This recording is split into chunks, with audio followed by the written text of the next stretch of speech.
Well, joining us now to discuss the topic of atheism in Israel is Professor Jeffrey Wolf of Bar-Ilan University. Welcome, Jeffrey. Hello.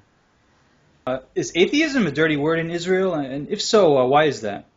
Oh, I don't think it's a dirty word. I think it's a word which is less and less common for a very simple reason.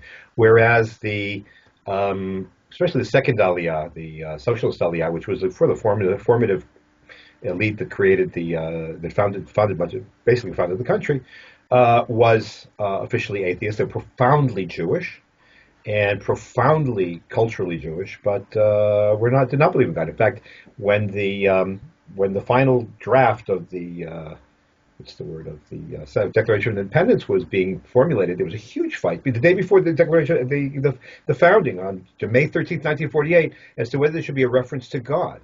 So they ended up finding this funny kind of thing with confidence in the Rock of Israel, which you could interpret this way, you could interpret that way.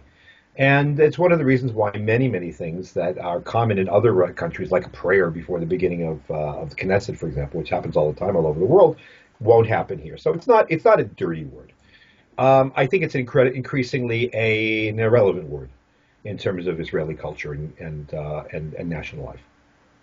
Some secular Israelis describe what they call a crisis in secular Zionism. They say that if current demographic trends continue, that in 30 years, Israel is in danger of becoming a fundamentalist state, and that people are less inclined to embrace democracy. That it's more of a Jewish state than a democratic state. Do you think that's alarmist?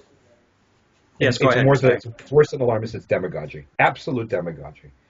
I will tell you where I understand it. I understand it, but it's demagogy. First of all, from a democratic point of view, all of the studies, and this is a sharp contrast between us and the United States, the American Community in the United States. American Community in the United States, I don't have the Pew thing in front of me, but it was something like 30% of the Jews in America believe in God. The Glass-Gutman study, which was 3 years ago, came up with 85% of the Jews in the state of Israel believe in God. That doesn't mean they're Orthodox. That doesn't mean they were Sabbath observers, but they are believers in God serves a formative role of some type in their lives. And you see it, by the way. I always take it for the place where I would least expect it.